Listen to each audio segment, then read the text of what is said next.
अस्सलाम वालेकुम dear students, ninth class mathematics के साथ मैं हूं आपका instructor Abdul Nan. Chapter number 3 mathematics as study of structure and pattern हमने स्टार्ट किया और इसमें पहला SLO which was describe mathematics as study of structure, pattern and relationships.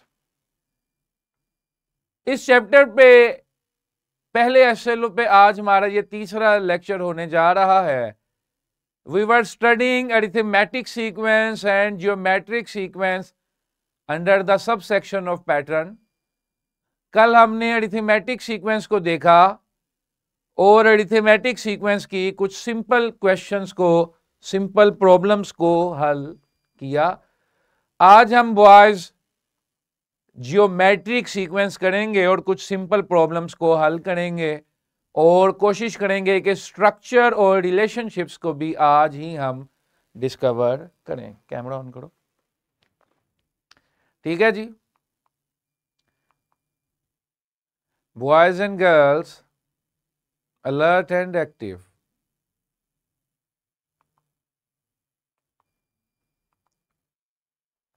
चलें जी, जियोमेट्रिक सीक्वेंस से स्टार्ट करते हैं। प्रीवियस लेक्चर्स में हम ये जान चुके हैं कि ऐसा सीक्वेंस जिसमें कुछ मल्टीप्लाई करके अगली टर्म हासिल हो उसे हम जियोमेट्रिक सीक्वेंस कहते थे, जिसमें पावर इन्वॉल्व हो जाती थी। एग्जाम्पल हमने देखी थी एक बाउंसिंग बॉल की, और जनरल एग्जाम्पल हमने देखी थी कि एक सीक्वेंस है, लेट्स से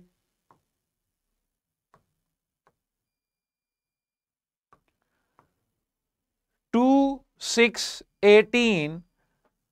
2 को किससे मल्टीप्लाई करूं कि 6 आ जाए? हाथ से इशारा करें।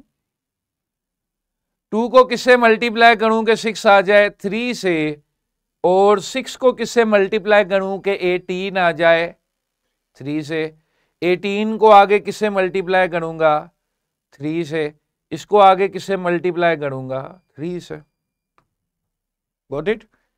तो ऐसे सीक्वेंस को हमने क्या नाम दिया था? ऐसे सीक्वेंस को हमने नाम दिया था जियोमेट्रिक सीक्वेंस, जिसमें एक टर्म प्रीवियस टर्म के साथ कोई नंबर मल्टीप्लाई करके हासिल होती थी। वो जो नंबर हम मल्टीप्लाई कर रहे हैं उसे हम कॉमन रेशो कहते हैं। वो नंबर जिसे मल्टीप्लाई करके सीक्वेंस प्रोग्रेस करता है, आगे बढ़ता है, उसे बेटा क्या कहते हैं? Common ratio. कॉमन रेशो इसलिए भी कहते हैं कि जब आपने इसको कैलकुलेट करना होता है तो आप कहते हो आगे वाली टर्म डिवाइडेड बाय पीछे वाली टर्म, यानी कि 2 कंसेक्यूटिव टर्म्स को डिवाइड कर दें। 6 डिवाइडेड बाय 2 कितना आ गया? 3। 2 कंसेक्यूटिव टर्म्स को डिवाइड करने का मतलब है कि आप तीसरी बटा दूसरी भी कर सकते हैं।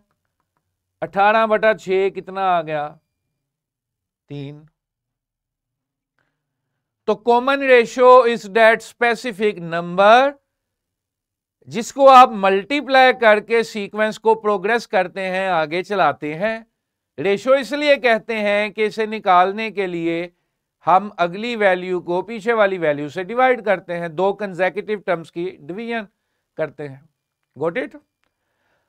आपके क्योंकि as a type of patterns हम इसे लेकर चल रहे हैं तो कोई बहुत कंप्लेक्स क्वेश्चंस नहीं है।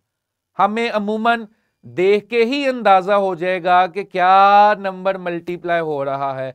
जो नंबर मल्टीप्लाई हो रहा होगा वो हमारी क्या होगी बेटा? Common ratio. Got it? चलें जी, जिस तरह अरिथमेटिक सीक्वेंस में जनरल टर्म थी उसी तरह इस सीक्वेंस में भी जनरल टर्म है। जनरल टर्म कल हमने देखा कि कोई भी टर्म बनाने के लिए इस्तेमाल होती है। A1 represents the first term, N represents the number of term, and An is that specific term जो आप फाइंड करना चाह रहे हैं. उसमें प्लस करके निकलता था, उसमें प्लस था, इसमें मल्टीप्लाई करके आगे प्रोग्रेस करता है, तो क्या है, मल्टीप्लाई का साइन है. तो जनरल टर्म क्या है जियोमेट्रिक सीक्वेंस की, an is equal to a1 into are raise to power n minus 1, a1 into are raise to power n minus 1. Got it? पढ़ान स्कूल बॉयज, बातें मत करें, स्ट्रेट टेक छोड़ के बैठे. The one boy with loose tie, जिसकी tie बहुत ज्यादा लूज है, उस लड़के से मुहातिब हो. चलें जी, तो फॉर्मूला है an is equal to a1 into are raise to power n minus 1, where a1 is the first term, n is the number of term. Got it बेटा? Let's solve some simple question. Screen please.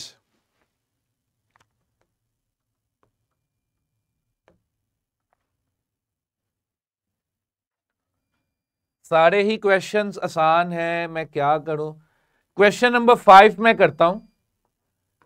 A1 है मेरे पास 1 our P minus 1 और R मेरे पास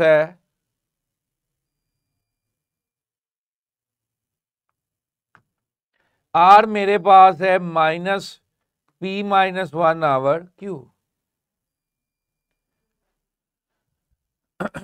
अब हम अगर चाहें तो जनरल टर्म भी लगा लें, नहीं तो डायरेक्ट भी कर सकते हैं.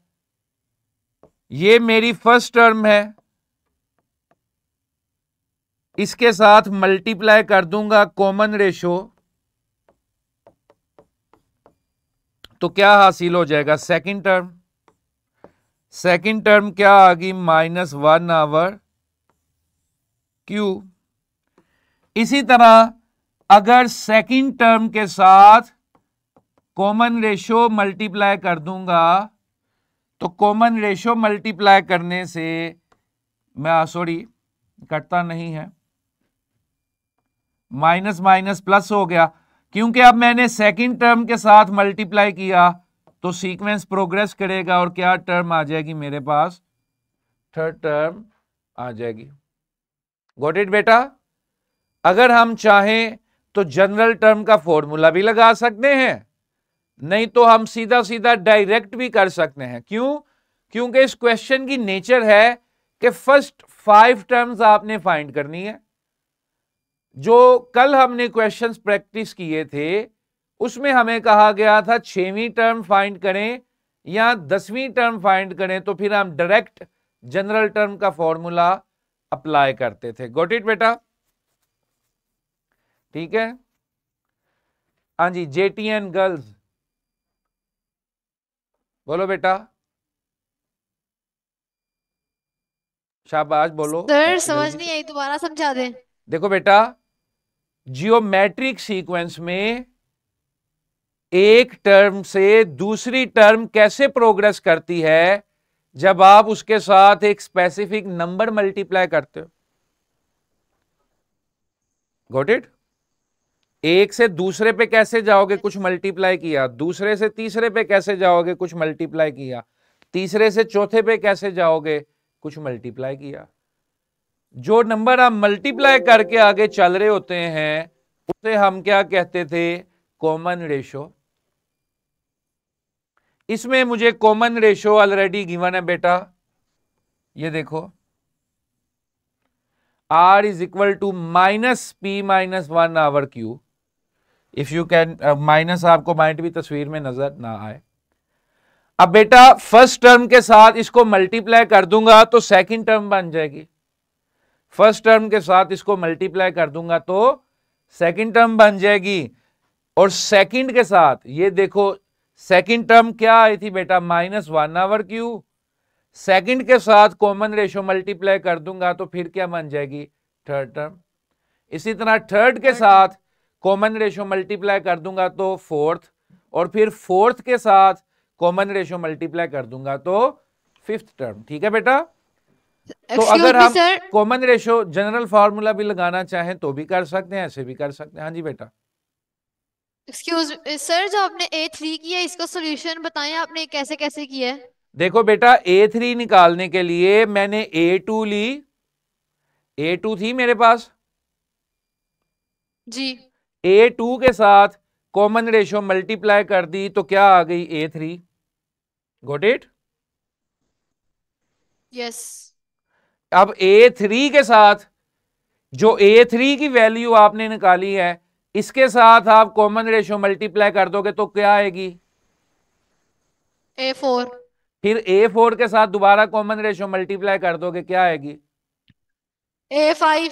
हाँ। तो ये सिंपल तरीका ये है, ठीक है। जिस तरह देखो ना, ओके। मैंने किस तरह किया, मैं अब जनरल टर्म के फार्मूले में तो तब जाऊंगा जब बड़ा मुश्किल काम है, आसान काम है तो मल्टीप्लाई करता करता आगे चला गया, ठीक है।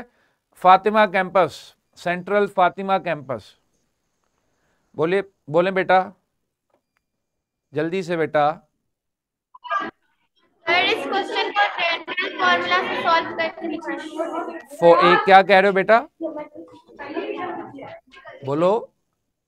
जनरल फॉर्मूला से सॉल्व करें। इस क्वेश्चन को जनरल सर इस फॉर्मूला से क्वेश्चन को सॉल्व जनरल करें। फॉर्मूला से सॉल्व करें। ये देखो, a n is equal to A1 Rn-5 1। मैं फिफ्थ टर्म फाइंड करना चाहता हूं, मैं फिफ्थ टर्म फाइंड करना चाहता हूं तो n की जगह पे मैंने क्या रख दिया, 5। A1 क्या था, 1 P-1। R क्या था बेटा, R था -P-1 कौन सी टर्म फाइंड करनी है, पांचवी, तो 5-1, ये आ गया 1 P-1। थोड़ा सा डायरेक्ट करने लगा हूं, 5-1 बेटा क्या होता है, 4। 5 हाँ जी। 1 क्या होता है, 4। 4। नेगेटिव नंबर की इवन पावर लोगे तो ये माइनस खत्म हो जाएगा, ये वाला हाँ माइनस जी। खत्म हो जाएगा क्योंकि इवन पावर है, गॉट इट। फिर पावर को डिस्ट्रीब्यूट कर दिया तो Q रेज टू पावर 4 और ऊपर आ गया P-1 रेज टू पावर 4। ये P-1 इस फोर्थ पावर से काट दें तो P-1 raise to power 3 divided by Q raise to power 4। Got it. Excuse me sir, हाँ जी। P-1 के ऊपर क्यूब कैसे आया। कहां पे बेटा, P-1 के ऊपर मैंने Q कहां पे लिख दी है सर आंसर में। बेटा, ऊपर थोड़ी ना है, नीचे है, डिनोमिनेटर में है Q रेज टू पावर 4, कि नहीं। ओके। हाँ जी। 20 मिनट तो यहीं पे चले जाए, आगे चले, आगे बढ़े, कैमरा आगे बढ़े बच्चों। किड्स एजुकेयर, क्या क्वेश्चन है बेटा, पूछो।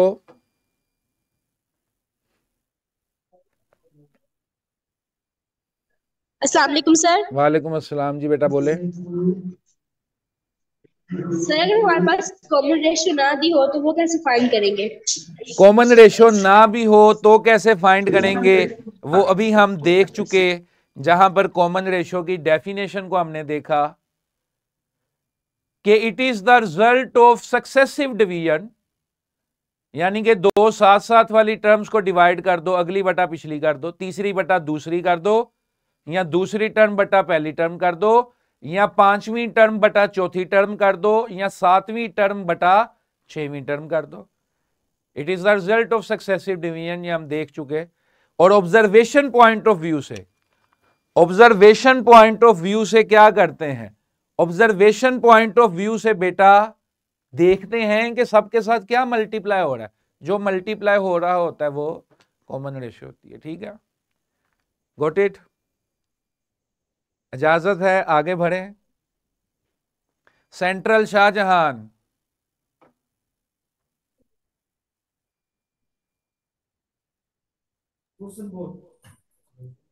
बोलो बेटा। सर बोलो कल आपने अरिथमेटिक सीक्वेंस करवाया था जी। सर, उसके क्वेश्चन आपने दिए थे सर, वो काइंडली मार्क करवा दिया करें। और जो आज आप करवा रहे ज्योमेट्रिक सीक्वेंस, सर इसके क्वेश्चन भी मार्क करवा दीजिए जो हम ओ- होमवर्क में करके आएंगे। ओके, आपकी जब आप एक्सरसाइज खोलेंगे यंग मैन, तो एक्सरसाइज में क्वेश्चंस जो हैं वो लेबल्ड होते हैं बड़ा क्लियरली कि ज्योमेट्रिक सीक्वेंस है या अरिथमेटिक सीक्वेंस है, ठीक है। अल सईद एजुकेशन बॉयज, रहीम यारहान। सर इसी एक्सरसाइज का क्वेश्चन नंबर 7 कीजिएगा। इसी एक्सरसाइज का क्वेश्चन नंबर 7 हम देखेंगे, एक्सरसाइज करेंगे, देखेंगे। इसके अलावा बेटा कुछ? All clear? ठीक ठीक, आगे बढ़े। खोलो जी इसका माइक खोलो, बोलना चाह रहा है कुछ जवान जी। ओके ओके सर, आगे चलते हैं। बहुत शुक्रिया सर, आपका इजाजत दी आपने। चलें जी आगे बढ़ते हैं। हम किसी का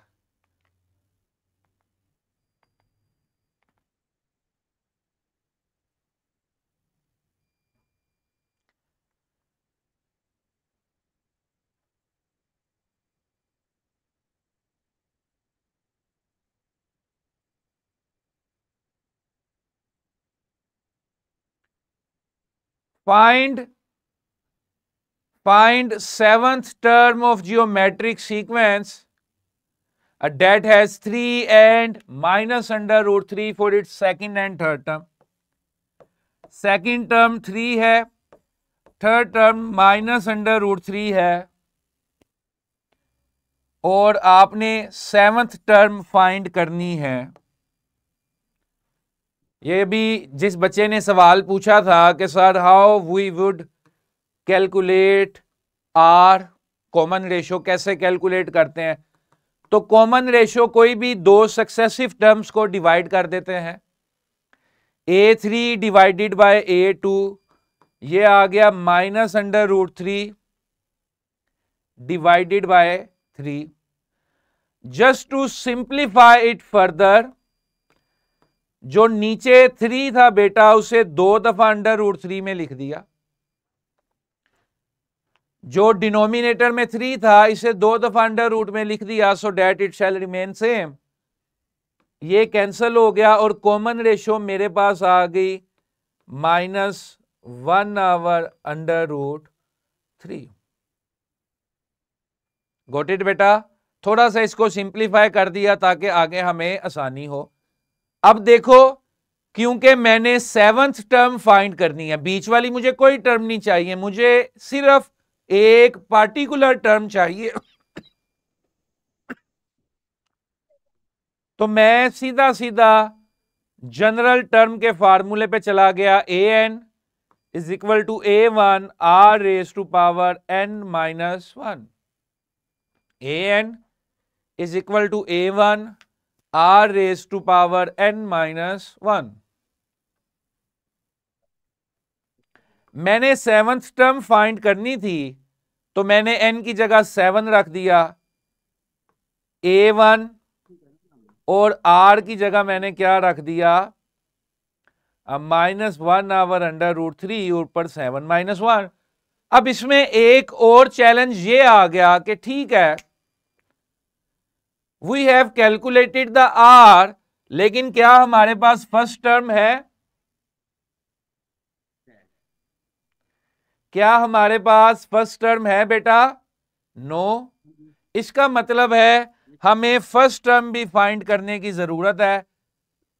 10 सेकंड में फर्स्ट टर्म आपके सामने। वी नो डैट के सेकंड टर्म कैसे मिलती है फर्स्ट टर्म के साथ कॉमन रेशो मल्टीप्लाई करने से। सेकंड टर्म कैसे आती थी बेटा? फर्स्ट टर्म के साथ कॉमन रेशो को मल्टीप्लाई करने से। सेकंड टर्म है 3, फर्स्ट टर्म मैंने फाइंड करनी है और कॉमन रेशो है -1/, अंडर रूट 3। अंडर रूट 3 उधर जाकर मल्टीप्लाई हो जाएगा, माइनस भी उधर चला जाएगा, तो तो ये बेटा मेरे पास क्या आ गया, A1। Got it? ठीक है कैमरा। मुझे एक सीक्वेंस का रैंडम डाटा गिवन था जिसमें मुझे बेटा सेकंड टर्म गिवन थी और थर्ड टर्म गिवन थी। मैंने थर्ड टर्म को सेकंड टर्म से डिवाइड किया, थोड़ा सा सिंप्लीफाई किया, मेरे पास कॉमन रेशो आ गई। Got it? Third term divided by second term, ये क्या आ गई मेरे पास, कॉमन रेशो। मैंने जब फॉर्मूला को देखा तो मुझे फार्मूला में फर्स्ट टर्म भी चाहिए थी। फर्स्ट टर्म निकालने के लिए मैंने सिंपल ये यूज किया। क्या किया, गौर से देखें। फर्स्ट टर्म निकालने के लिए ये लॉजिक यूज किया कि second term is equal to first term multiply by common ratio. Second term is equal to first term multiply by common ratio. Second term बेटा क्या थी, 3A1 फाइंड करना है। कॉमन रेशो क्या थी, -1/√3। माइनस भी उधर चला गया, √3 भी उधर जाके मल्टीप्लाई हो गया। अब मेरे पास A1 भी है, मेरे पास R भी है। अब मैं आगे इसको सोल्व कर सकता हूं। ये कैलकुलेशन जो है ये आप सारे अभी खुद परफॉर्म करेंगे। तमाम बच्चे ये कैलकुलेशन परफॉर्म करें।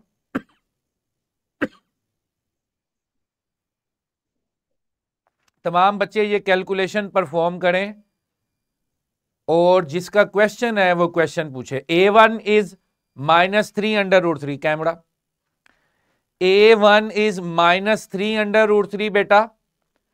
R is -1/√3. Here we have the formula. Just put the values and get the answer. Central executive.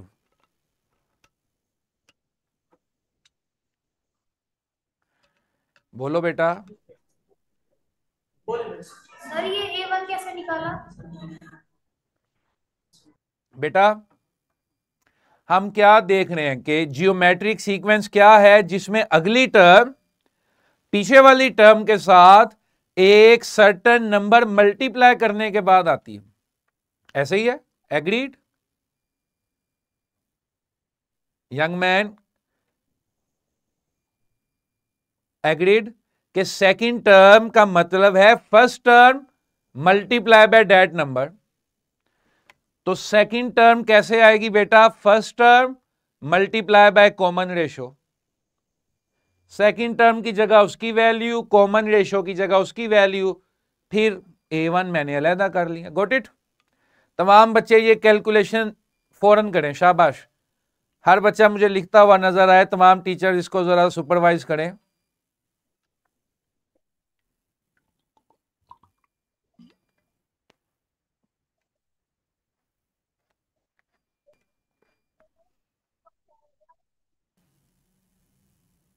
जो ये क्वेश्चन कर लें वो एक्सरसाइज में से क्वेश्चन नंबर 5 करने की कोशिश करें।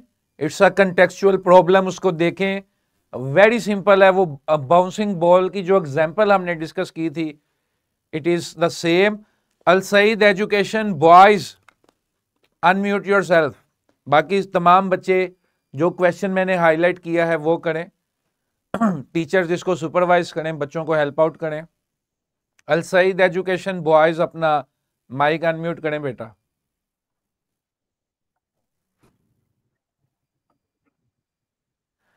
अच्छा, क्वेश्चन नंबर 7 जो आप लोगों ने हाईलाइट किया बेटा, दैट इज वेरी सिंपल लेकिन confusing.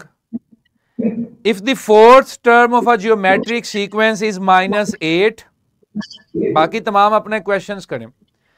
If the fourth term of a geometric sequence is -8, ठीक है जी, and the 12th term is -8, find the first term and the common ratio of the sequence. एक line इसमें जो है वो typo error है। A library relate to each other, some being unique। ये लाइन आप अमिट कर दें, इसे काट दें। अगर किसी बच्चे के पास ये वाला प्रिंटेड एडिशन है जिसमें क्वेश्चन नंबर 7 में ये लाइन बीच में लिखी है, a library relate to each other some being unique, ये काट दें, इसका क्वेश्चन से कोई ताल्लुक नहीं, इट्स जस्ट अ टाइपो। ठीक है जी। अब find the first term and the common ratio of the sequence. Question straight हो गया। क्वेश्चन स्ट्रेट कैसे हो गया कि फर्स्ट टर्म भी वही है और फोर्थ टर्म भी वही है, ये तो एक जैसी टर्म्स है ना बॉयज, फर्स्ट टर्म भी वही, फोर्थ टर्म भी वही, तो ऑब्वियसली सी बात है इसकी कॉमन रेशियो 1 है, हर दफा 1 1 1 1 मल्टीप्लाई हो रहा। क्लियर है? तो ये सीक्वेंस है बट इट्स नॉट प्रोग्रेसिव, ये आगे नहीं बढ़ रहा, उसी टर्म पे स्टक हो रहा है। ठीक है, सिंपल, ऐसे यही इसका सोल्यूशन है। Got it? सेंट्रल एग्जीक्यूटिव,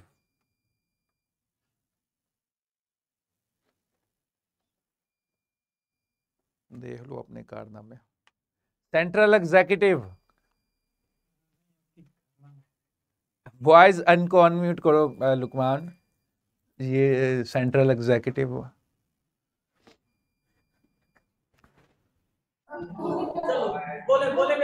बोलो बेटा, शर्माया मत करें। क्या क्या एक्सप्लेन कर दूं?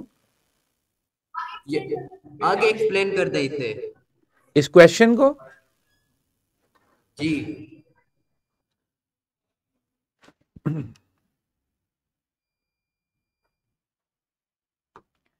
A1 is -3 under root 3, R is -1 over under root 3. I have to calculate the 7th term. Formula हमने लगाया an is equal to a1 r -1, 7th term है, r की जगह -3 under root 3, a1 की जगह सॉरी, r की जगह -1 over under root 3, 7 minus 1। इधर देखो बेटा, थोड़ा सा स्टेप में डायरेक्ट करने लगा हूं। -1 7 -1 7 -1 मतलब 6, नेगेटिव तो खत्म हो गया क्योंकि इवन पावर थी। अब मुझे बताइए जरा, इधर साइड पे रफ वर्क हम कर लेते हैं। Under root 3 raise to power 6 क्या आ जाएगा? 3 रेज टू पावर 3। अगर अंडर रूट 3 की पावर 6 लेंगे तो ये क्या आ जाएगा? 3 रेज टू पावर 3। आगे आप इसे काट दें तो ये आ गया -√3 आवर 3 स्क्वायर। आगे इसे जिस तरह चाहें वैसे सिंप्लीफाई कर लें। तो आप कैलकुलेशन से ना घबराया करें, ठीक है जी, कैलकुलेशन से ना घबराया करें, मेथड और फॉर्मूला पे कॉन्फिडेंट रहा करें। बटे और ये ज़रबे तकसीमें, पावर खोलना, एक्सपेंड करना, ये 9th क्लास के बच्चे का इशू नहीं होना चाहिए। है तो इसको जल्दी से रिजॉल्व करें, बाकी चैप्टर्स की तरफ जाने से पहले इसको हल करें। हाँ जी, शाहजहान, सेंट्रल शाहजहान, सेंट्रल ही है ये। अच्छा हाँ जी बेटा बोलो, बाकी सारे क्वेश्चंस करें जी। सर क्वेश्चन नंबर 7 दोबारा रिपीट कर दें। बेटा क्वेश्चन नंबर 7 में एक लाइन एक्स्ट्रा लिखी गई है, टाइपो एरर है, वो काट दें आप। लाइब्रेरी किताब है आपके पास? किताब पे नजर रखें जरा। क्वेश्चन नंबर 7 की सेकंड लाइन काट दी। अब उसकी फर्स्ट टर्म क्या है? -8। और क्या इंफॉर्मेशन गिवन है हमें? और 12th टर्म। अब बेटा -8 है, और भी तो इंफॉर्मेशन है, पूरा तरह पढ़ लो उसको एक दफा। फोर्थ टर्म गिवन है 7। तो कॉमन रेशो जो है वो हमारी क्या आएगी? 1।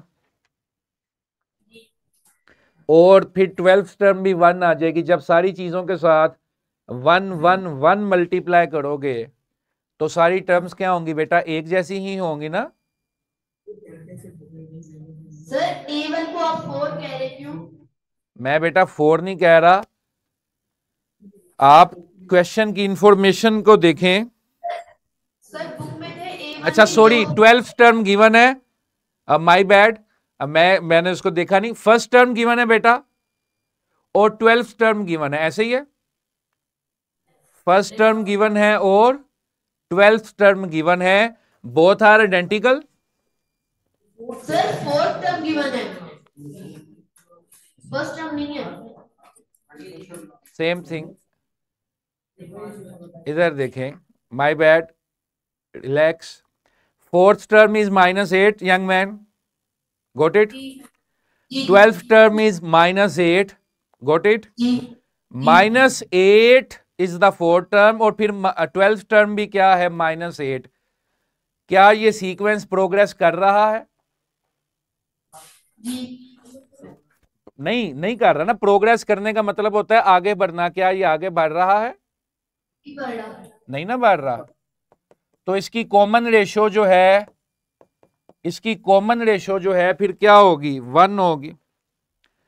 अब अगर मैं जनरल टर्म के तहत इसका फॉर्मूला खोलूं तो A4 आती है A1R3, और अगर मैं इसका 12th का खोलूं तो ये आती है A1R11, गॉट इट। फिर मैं अगर A12 डिवाइडेड बाय A4 कर देता हूं, which is A1R11 divided by A1R3 -8 divided by -8 R8, तो 1 इज इक्वल टू R8। अब क्योंकि सीक्वेंस प्रोग्रेस नहीं कर रहा तो इसमें मैं किसी भी कम्प्लेक्स रूट की तरफ या कोई भी इस तरह के एक्स्ट्रा रूट्स की तरफ मुझे जाने की जरूरत नहीं है। R बेटा क्या आ गया, 1। R की वैल्यू किसी भी एक फार्मूले में लगा दोगे तो A1 भी क्या आ जाएगी, -8, गॉट इट। ठीक है, गॉट इट। बोलो ना, माइक खोलो इसका यार। क्या प्रॉब्लम है सर बेटा? ये कंसेप्ट नहीं है ना? कंसेक्यूटिव नहीं है, कंसेप्टिव टर्म तो नहीं है ना ये? रिलैक्स यंग मैन, इधर देखो, ये कंसेक्यूटिव नहीं है, इसलिए तो मैंने इनकी वैल्यूज भी डिवाइड की। अगर कंसेक्यूटिव होती तो मैं इधर डायरेक्ट क्या लिखता बेटा, R लिखता। ये कंसेक्यूटिव नहीं है इसलिए ये मैथमेटिकल डिवीजन की है, ये कॉमन रेशो के लिए डिवीजन नहीं की, ये मैथमेटिकल डिवीजन की है। अगर कॉमन रेशो के लिए होती तो ना मुझे यहां पर A1 लिखने की जरूरत थी, ना R की कोई पावर लिखने की जरूरत थी। ये तो मैंने मैथमेटिकल डिवीजन की कि दोनों टर्म्स को आपस में डिवाइड कर दिया। और क्वेश्चन जिस सेंस में है इसमें तो डिवीजन की भी जरूरत नहीं, just right a mathematical statement कि 4th टर्म से 12th टर्म तक वही टर्म कैरी हो रही है, इसका मतलब है सबके साथ 1 1 मल्टीप्लाई हो रहा है, तो common ratio is 1। Sir Got नहीं it? समझ आई। क्या नहीं समझ आई बेटा? दोबारा समझा रही है उसे। क्या नहीं समझ आई, मैंने पूछा है आपसे। सर शुरू से समझा दे ये वाला। 4th टर्म गिवन है -8, जी 12th टर्म गिवन है -8। जी अगर आप जनरल टर्म का फॉर्मूला अप्लाई करते हो और 4th टर्म बनाते हो तो वो क्या आएगी, A1R3। क्या आएगी जी? इसी तरह अगर आप 12th टर्म बनाते हो तो वो क्या आएगी, A1R11। ऐसे ही है, ये पता चल गया दोनों टर्म्स कैसे बनी है, पता चल गया, ओके।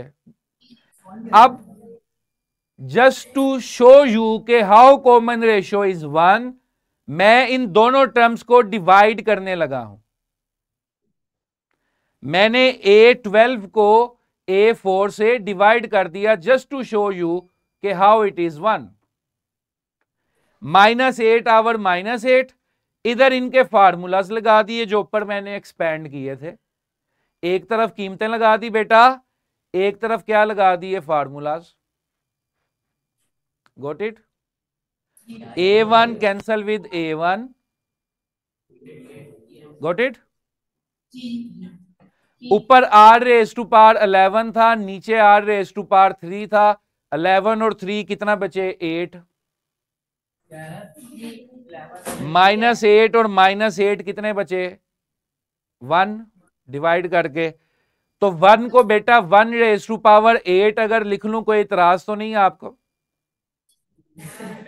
नहीं सर क्यों? सर क्यों? 1 की पावर 8 क्या होता है बेटा? 1 नहीं होता है। तो एक तरफ आपके पास r रेज टू पावर 8 है और एक तरफ 1 है। Just to have the comparison हमने उसको कंपेयर करना है, इसी वजह से उसको हमने 1 रेज टू पावर 8 में बनाया। अब ये क्वेश्चन एक्स्ट्रा भी सोल्व हो सकता है, लेकिन हमें जरूरत नहीं है। इसमें से मैं और भी कॉमन रेशियोज निकाल सकता हूं, लेकिन हम सिर्फ उसको ये कहेंगे कि -8 से -8 तक के सफर में चेंज नहीं आ रही, तो इसलिए कॉमन रेशियो 1 है, जो कि हम यहां से निकाल रहे हैं। यहां से हम इसको फर्दर सोल्व करें तो -1 भी निकाल सकते हैं और भी रेशियोज निकाल सकते हैं, लेकिन आपने उसको नहीं सोचना, आपने सिर्फ इतना ही सोचना है बेटा। Got it?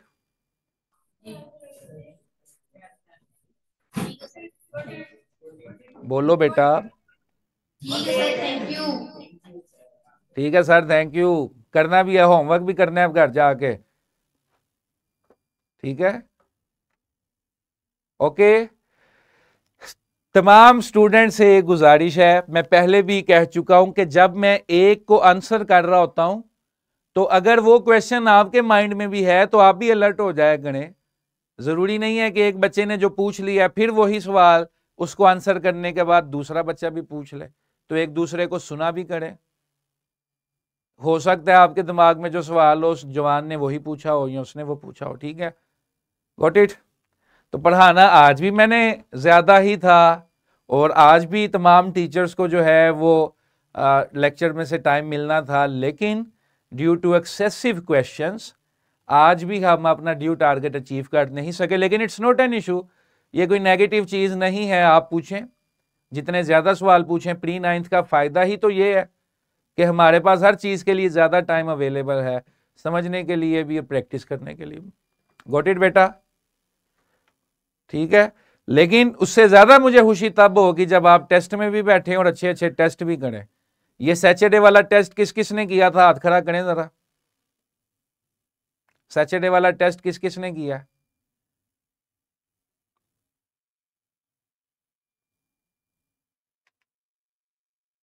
तीन चार स्कूल्स हैं जिनके हाथ खड़े हैं जी। टीचर्स ने असेस किए जी, चेक किया इसको?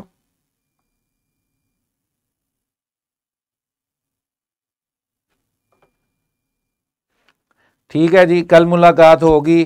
बराए मेहरबानी क्वेश्चंस की प्रैक्टिस जो है वह जरूर करें। जितनी दिलचस्पी आप सवालों में लेते हैं, इससे ज्यादा दिलचस्पी प्रैक्टिस करने में भी दें। फिर भी कोई चीज है तो उसको जरूर डिस्कस करें। बहुत